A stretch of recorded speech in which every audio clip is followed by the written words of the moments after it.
Yang penting, saya selalu dengar apa yang pernah Pak Adi pernah katakan sekian tahun lalu.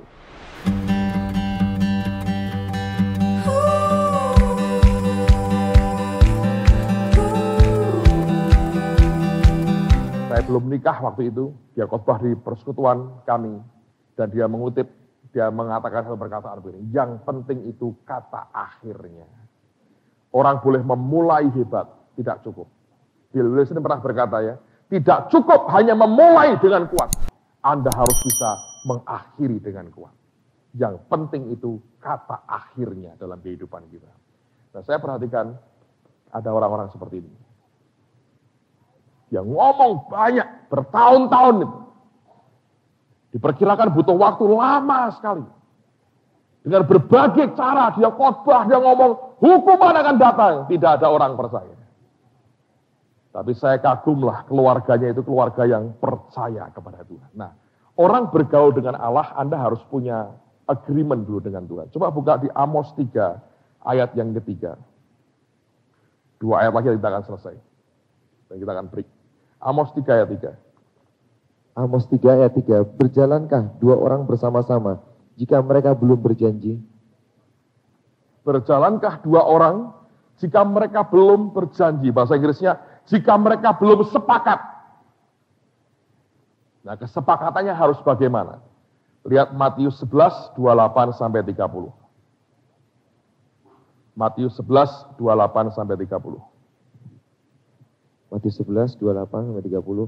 Pada waktu itu berkatalah Yesus, aku bersyukur kepadamu Bapa, Tuhan langit dan bumi, karena semuanya itu engkau sembunyikan bagi orang bijak dan orang pandai, tetapi engkau nyatakan kepada orang kecil.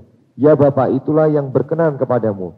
Semua telah diserahkan kepadaku oleh Bapakku, dan tidak seorang pun mengenal anak selain Bapa, dan tidak seorang pun mengenal Bapa selain anak, dan orang yang kepadanya anak itu berkenan menyatakannya. Marilah kepadaku semua yang letih lesu dan berbeban berat, aku akan memberi kelegaan kepadamu. Pikulah kuk yang kupasang, dan belajarlah padaku. Karena aku lemah lembut dan rendah hati, dan jiwamu akan mendapat ketenangan. Sebab kuk yang kupasang itu enak, dan bebanku pun ringan. Dia berkata, pikulah kukku, take my yoke. Dia berkata, my yoke, kukku. Saya pernah sampaikan, ini seperti kuk itu simbol beban, tapi juga kuk simbol apa? Pasangan. Ya, ini satu kuk itu diisi dengan dua lembu, saudara. Lembu pertama adalah Yesus, yang berikutnya kosong. Dan dia berkata, take my yoke. Dia mau berkata, pikulah kukku. Mestinya kita ini lembu yang kedua. Kita jalan, diikat, agree, jalan dengan Tuhan. Ketika ada jalan dengan dia, pada bagian awal engkau berkata, jangan berontak, nanti sakit semua. Anda takut kesakitan, engkau berontak sakit. Tapi lama-lama engkau makin mengasihi dia, engkau cinta sungguh dengan dia, engkau akan berkata, aku tidak mau berontak, supaya tidak menyakiti dia. Nah, tidak. Dari pertama takut kita yang sakit, bonyok semua, benjut semua, lama-lama berkata, aku tidak mau berontak, supaya aku tidak menyakiti dia. Nah, kalau itu terjadi, motifmu karena kasih dan bukan karena yang lain. Buka lagi Kejadian 6 ayat 19 sampai 22. Kejadian 6 19 sampai 22. Dan dari segala yang hidup, dari segala makhluk, dari semuanya, haruslah engkau bawa satu pasangan dalam bahtera itu, supaya terpelihara hidupnya bersama-sama dengan engkau. Jantan dan betina harus kau bawa, dari segala jenis burung dan dari segala jenis hewan, dari segala jenis binatang melata di muka bumi. Dari semuanya itu harus datang satu pasang kepadamu, supaya terpelihara hidupnya. Dan engkau bawalah bagimu segala apa yang dapat dimakan. Kumpulkanlah itu padamu untuk menjadi makanan bagimu dan bagi mereka. Lalu Nuh melakukan semuanya itu, tepat seperti yang diperintahkan Allah kepadanya. Demikianlah dilakukannya. Kalau saya membayangkan Nuh itu tugas berat, saudara. Bertahun-tahun ya, diperkirakan bahkan bisa puluhan tahun itu. Bertahun-tahun, dia khotbah kebenaran, dan yang mau percaya cuman keluarganya. Istri, anak, mantu. Lalu setelah gagal dengan manusia, perlu khotbah pertobatan kepada binatang. Saya nggak ngerti itu gimana caranya ya. Dia ngumpulkan, ini tugas yang lebih berat menurut saya. Jadi artinya Allah sudah melihat dia berhasil gitu ya. Bawa keluarganya masuk ke Bahtera. Sekarang Tuhan berkata, kamu mesti bawa mereka sepasang demi sepasang, supaya mereka tidak punah, terpelihara akan hidupnya, dan semua binatang engkau yang bawa. Itu caranya gimana coba? Anda pernah ngerenung nggak saudara? Itu caranya gimana ya? Itu burung mungkin Anda lebih pengalaman, datang dua. Lalu ya kalau monyet ketahuan, gajah gitu gampang ditarik gitu. Tapi kalau ulat gitu, cacing gitu di mana ya? Semut. Saudara bisa bayangin, itu tugas begitu berat. Nah, tapi saya belajar begini saudara. Ternyata Tuhan itu konsekuen. Dia kalau memerintahkan kepada kita, maka yang dia butuhkan itu adalah ketaatan kita saja. Waktu kita berkata, ya Tuhan, nanti tanggung jawab atas keberhasilan itu bukan di tangan orang yang bersangkutan, tapi justru di tangan Tuhan sendiri. Nah ini aneh. Saya pernah merenungkan hari ini, saya bilang, Tuhan, masa sebagai manusia ini kita bisa mengumpulkan mereka dengan begitu gampang, tersebar di mana-mana, mengumpulkan binatang itu kan susah. Nangkep kuda liar aja setengah mati, saudara. Kapan selesainya ini? Belum nanti kalau di dalam saling bunuh-bunuhan. Waduh, saya berkata ini kebun binatang ini orang bisa gila ini. Kumpul dengan semua makhluk begini. Tapi Allah itu luar biasa. Nah sekarang kalau Anda mau tahu bagaimana caranya, sederhana sekali. Buka Kejadian 7 ayat 1 sampai 9 saja. Kejadian 7 ayat 1 sampai 9. Lalu berfirmanlah Tuhan kepada Nuh, masuklah ke dalam bahtera itu, engkau dan seisi rumahmu, sebab engkaulah yang kulihat benar di hadapanku di antara orang zaman ini. Dari segala binatang yang tidak haram, haruslah kau ambil 7 pasang, jantan dan betinanya. Tetapi dari binatang yang haram, 1 pasang, jantan dan betinanya. Juga dari burung-burung di udara, 7 pasang, jantan dan betina.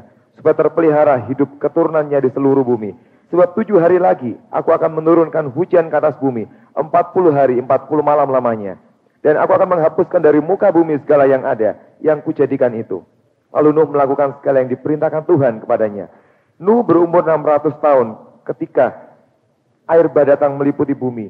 Masuklah Nuh ke dalam bahtera itu bersama-sama dengan anak-anaknya dan istrinya dan istri anak-anaknya karena air bah itu. Dari binatang yang tidak haram dan yang haram, dari burung-burung dan dari segala yang merayap di muka bumi, datanglah sepasang mendapatkan Nuh ke dalam bahtera itu, jantan dan betina seperti yang diperintahkan Allah kepada Nuh. Lalu Anda perhatikan ya, itu hanya diberi waktu 7 hari, saudara. Tapi anehnya begini, Nuh diperintah bawa mereka masuk. Tapi yang bawa masuk siapa saudara? Tuhan. Datang sendiri. Baca nih Alkitab. Ya. Datanglah sepasang mendapatkan Nuh.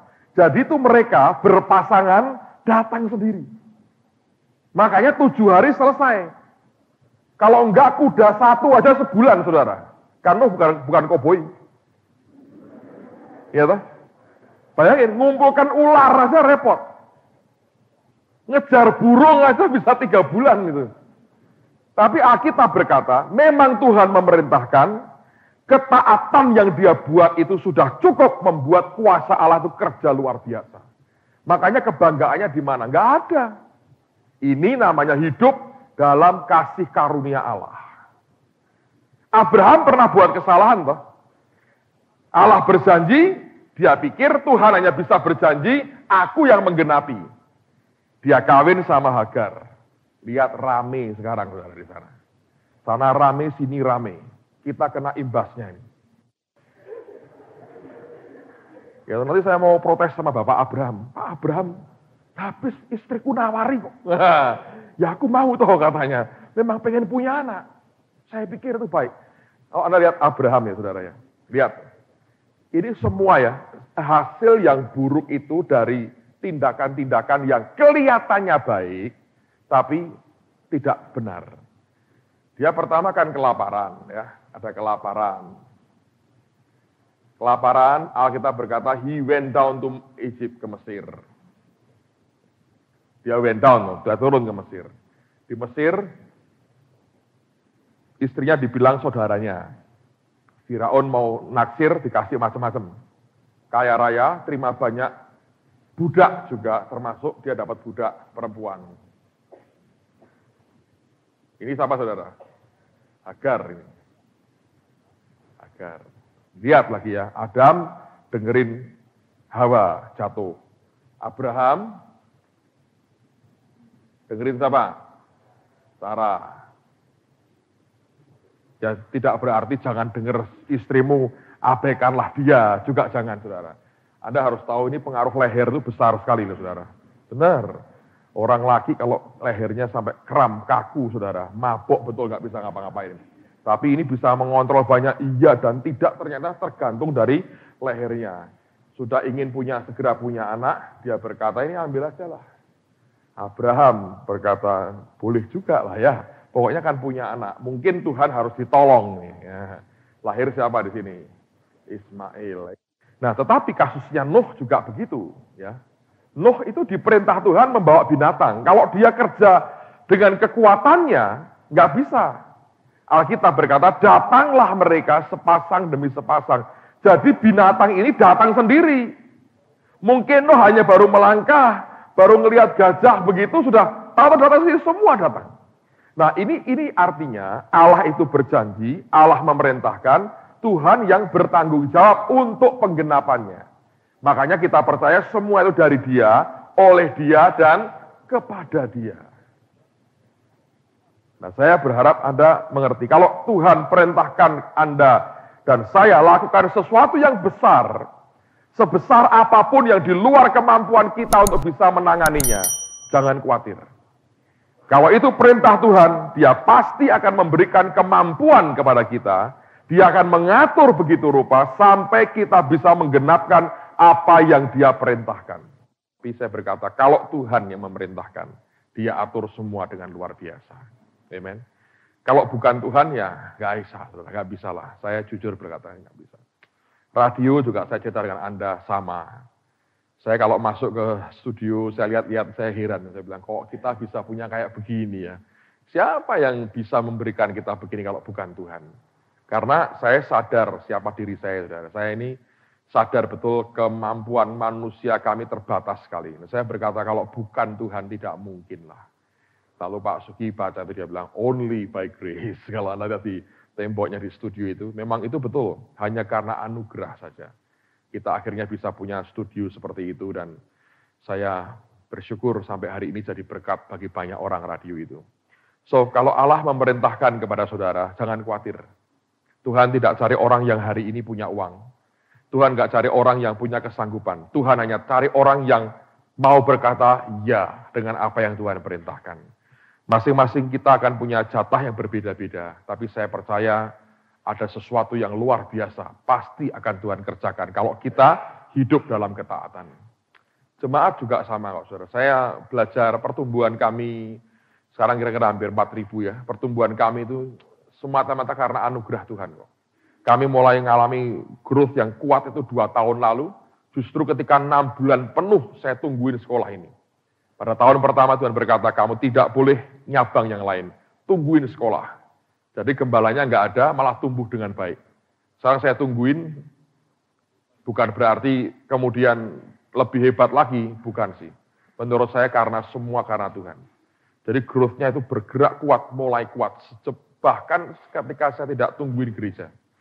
Jadi kalau kita melihat itu sebetulnya ya, saya bilang, kembali saya berkata, lihat akan Yesus lah. Metodenya Yesus itu tidak ada metodenya justru sebelumnya ya. Anda lihat cara dia menyembuhkan orang, cara dia melayani, karena bingung dengan metodenya. Tapi satu yang saya tahu, dia hanya mendengar apa yang Bapaknya katakan lewat rohnya, dan dia lakukan seperti yang Bapaknya perintahkan. Oke, teruskan lagi. Sekarang pasal 9 dari Kejadian 9. Perhatikan ayat 18 sampai 29. Ini ada yang sudah pernah di-sharingkan oleh Lester Bowling pada waktu lalu.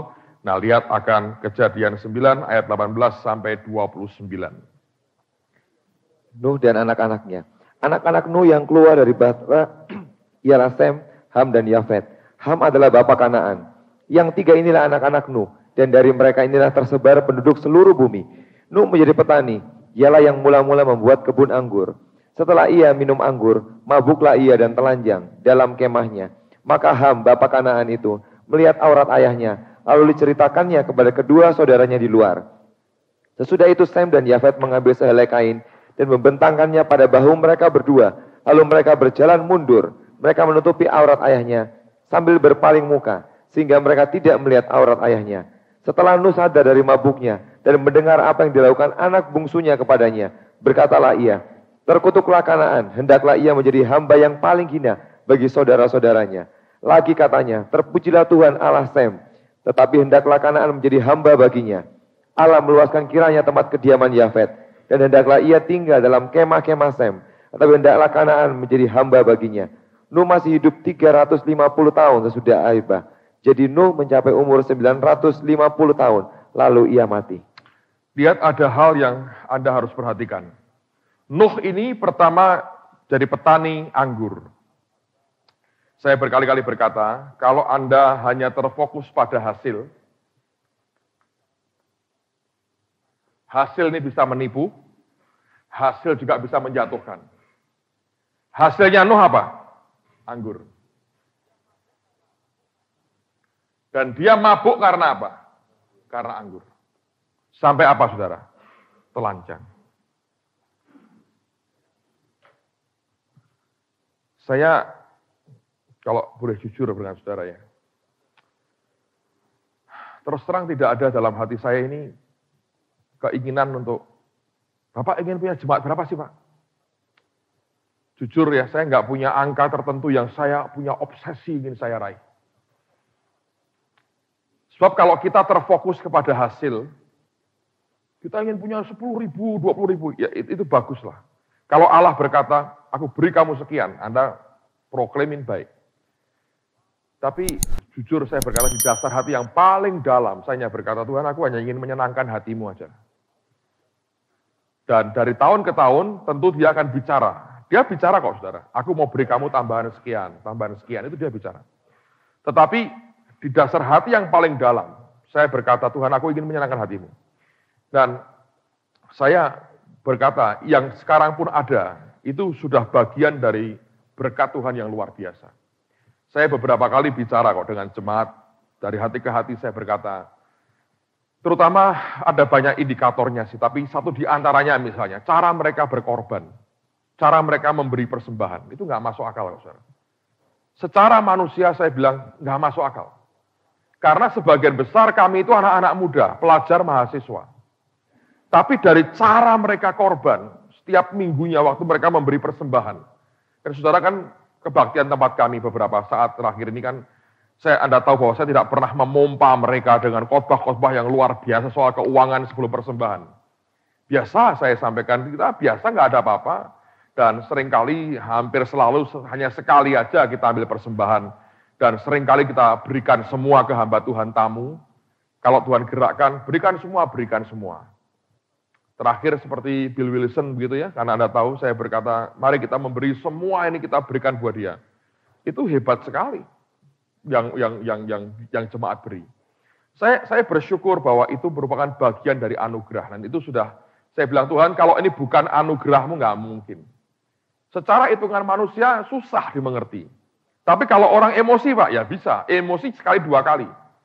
Tapi kalau sekian tahun konsisten dan bahkan kemudian cenderung untuk bisa naik, ya, Anda tidak akan berkata itu emosi, tapi itu kenyataan yang dipraktekkan, lalu hasilnya mereka diberkati. Nah itu buat saya berkata Tuhan aku ini bersyukur, ini orang-orang ini cinta Tuhan luar biasa. Cara mereka memberi, cara mereka korban, cara mereka nabur luar biasa. Dan itu konsisten ya. Sehingga saya berkata ini bagian dari grace, dari anugerah Tuhan. Tapi kalau kita tidak hati-hati, kita bisa mabuk oleh karena hasil. Ya, kita merasa bahwa kita sudah lumayan lah dibandingkan tahun-tahun awal. Lalu kita menganggap diri kita sudah hebat, lalu kita merasa yang lain tidak ada apa-apanya. Nah itu bisa bahaya seperti Nuh, saudara. Apa yang dia hasilkan sendiri memabukkan dia. Nah saya hanya mendorong ini, saya pada minggu-minggu terakhir ini saya menekankan terus soal hati, supaya ini menjaga hatimu kelak, jangan sampai kita jatuh kepada apa yang kita hasilkan sendiri. Karena semua orang yang jatuh itu biasanya dari apa yang dia hasilkan sendiri. Dan dia berkata, ini luar biasa, berarti aku ini hebat. Lalu ketika kita sudah mulai menikmati hasil, ya, kita mulai bangga dengan itu, orang memberikan pujian, kita sudah mulai menikmati dan kita senang, nah itu luar biasa. Sudah mulai membuat fans club untuk kita, ya kan? Anda dikenal orang, saya berkata, itu bahaya. Kelak ketika Anda bisnis, ketika Anda maju diberkati misalnya, nah jangan hati-hati ya, itu semua adalah Allah memberikan sebagai tanggung jawab kita. Tetapi jangan kita puas dengan hasil, bermegah dengan hasil. Nanti seperti Nuh, kita akan mabuk oleh karena apa yang kita hasilkan sendiri. Nah, Ham, anak yang kedua, rupanya melihat bapaknya telanjang. Dan ini saya pikir Lester Bowling sudah pernah sampaikan waktu lalu. Dan ketika lihat bapaknya telanjang, dia merasa, konyol juga nih bapakku nih. Nuh orang hebat, mabuk sampai telanjang. Nah, dia keluar, dia cerita ke kedua saudaranya, papa kita telanjang. Dia ceritakan akan apa yang dialami oleh orang tuanya. Dua saudaranya bersikap sangat bijaksana. Kasih, Alkitab berkata, itu menutupi segala sesuatu. Dia ambil kain, dibentangkan, mereka jalan mundur, saudara. Ngerti? Mereka mundur, lalu kemudian ditutupi badan ayahnya. Mereka tidak lihat ketelanjangan bapaknya. Mereka tutupi dengan kain yang mereka bentangkan dan mereka jalan mundur. Nuh sadar, dia akhirnya ngerti apa yang dialami. Dia tahu dia telanjang, ada kain menutupi, dia tanya apa yang terjadi. Lalu orang pasti cerita dengan dia. Istrinya mungkin cerita, menantunya mungkin cerita, atau Sam mungkin cerita. Berkata tadi papa telanjang, si Ham teriak-teriak berkata papa telanjang. Dan dengar begitu, yang keluar dua, berkat dan apa? Kutuk. Yang dua diberkati, yang satu dikutuki. Nah, saya mau katakan begini lagi. Ini bagian terakhir, sebentar selesai. Saya mau katakan saudara sekalian. Anda akan berhadapan dengan banyak orang. Dan bukan tugas kita mewartakan kejelekan orang dan keburukan orang lain. Terutama kalau itu pemimpin saudara. Bukanlah. Lebih baik Anda mundur, tutupin aja. Tidak berkata, Pak, dosa itu tutupin. Enggak lah. Kalau Anda tidak diberi Tuhan tugas untuk menegur orang itu, atau memberitahu, tutupi aja. Tidak usah diekspos kepada orang lain. Nanti hasilnya malah kutuk dalam kehidupan kita. Saya percaya Tuhan itu ya, ingat, namanya saja ada kerajaan Allah. Kerajaan.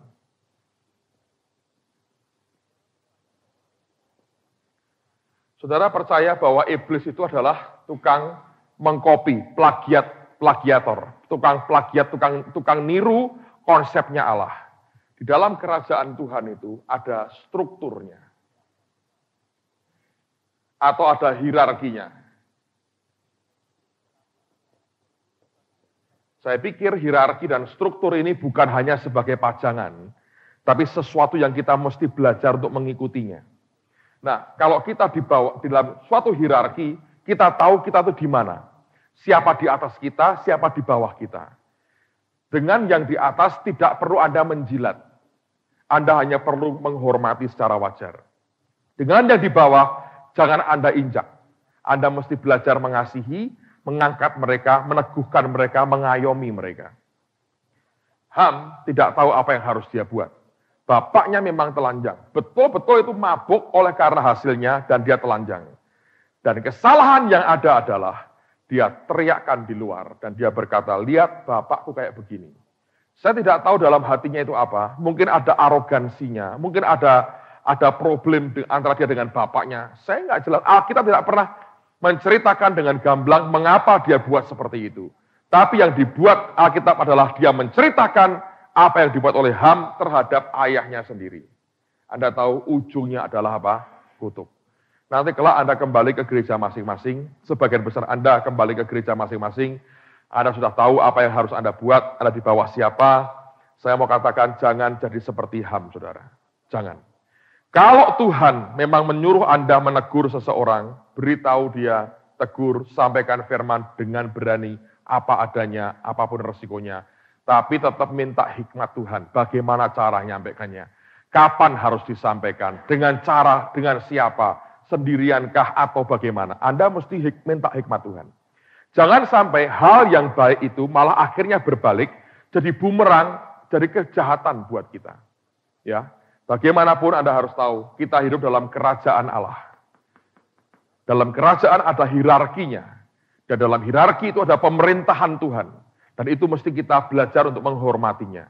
Ingat ya, saya tidak mengajar orang nyembah-nyembah kepada manusia, jilat ke orang, jangan. Orang yang jilat ke atas, biasanya nginjak ke bawah, saudara. Kita tidak pernah diajar untuk menjilat ke atas. Kita hanya memberikan respek yang wajar. Berikan yang wajarnya, dia bisa terima, berikan itu.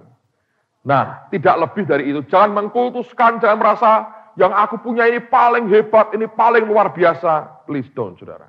Manusia tetap manusia. Berikan respek yang wajar, penghargaan yang wajar. Saya pikir hubungan family tetap merupakan cara berpikir saya yang paling saya sukai. Anak-anak memberikan hormat kepada orang tuanya. Anak-anak saya respek kepada saya, pasti. Saya melotot itu mereka tahu di bapakku marah. Tapi tidak berarti kami punya jarak yang terlalu dalam sehingga tidak mungkin bisa kita berguling-guling sama-sama di tempat tidur, saudara. Mereka dengan bebas, kadang-kadang anak yang kecil itu minta berdiri di pundak saya, pegang-pegang kepala saya. Wah, saya berkata itu bukan bukti bahwa dia kurang ajar, tapi oleh karena relationship kami yang dekat. Tetapi kalau sampai keterlaluan, over, saya mulai mengkoreksi dia, saya berkata, kamu tidak bisa lebih daripada ini. Ngerti ya, saudara ya?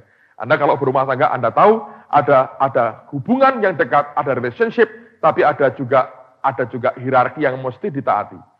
Ham ini berbuat kesalahan yang mengerikan sekali. Bapaknya telanjang, dia teriakkan di luar, dan akibat dari itu kutuk yang keluar. Dan kita lihat Kanaan itu mengerikan. Suku-suku Kanaan itu, kalau Anda perhatikan, mereka mulai nyembah-nyembah berhala semua, dan hidupnya jauh dari Tuhan, dan jauh dari berkat Allah.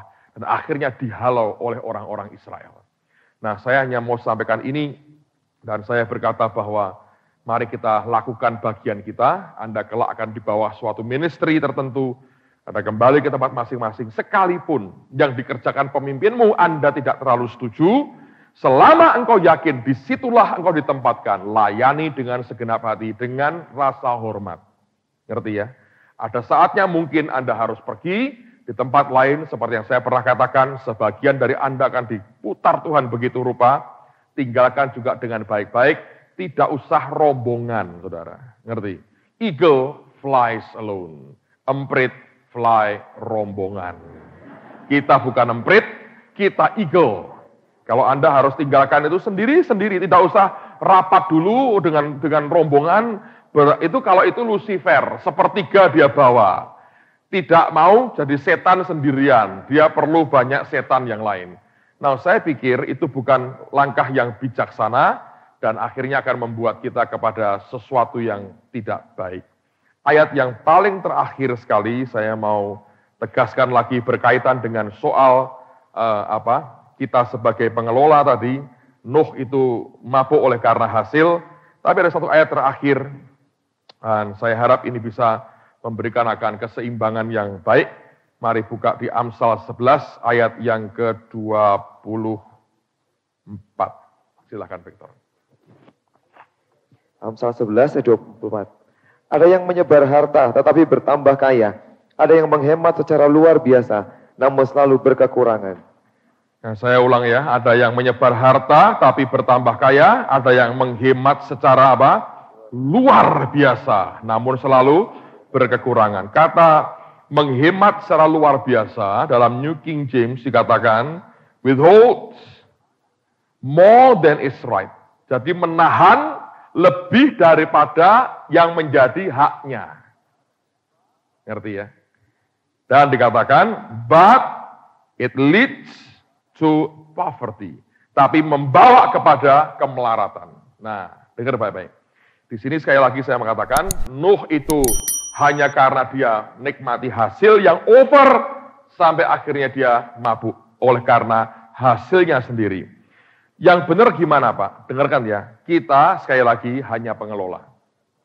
Kita mengelola apa yang Tuhan percayakan kepada kita, dan kita hanya bisa menahan apa yang dia katakan itu hakmu.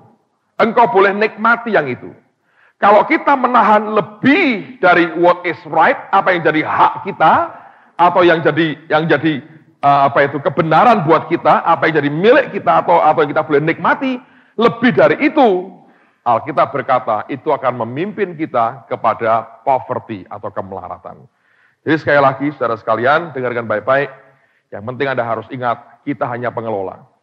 Kemuliaan seperti apapun, ketenaran seperti apapun, itu biarlah hanya sebagai akibat samping. Bukan obsesi kita, ingin terkenal, ingin ngetop, ingin segala macam. Please, jangan sampai kita terjebak dengan itu. Amen. Bapak berikan anugerah kekuatan yang baru kepada setiap kami. Kami percaya Engkau telah meteraikan semua bagian firman dalam kehidupan kami. Tolong setiap anak-Mu Tuhan, supaya kami boleh tetap menyenangkan akan hati Tuhan. Beri kami selalu dalam arah Tuhan yang benar, dalam jalur Tuhan yang sempurna, supaya kami boleh hidup dalam kasih karunia Tuhan yang luar biasa. Serang berkati akan beri kami pada siang hari ini, dalam kekuatan Tuhan yang sempurna. Dalam nama Yesus, semua berkata, amin.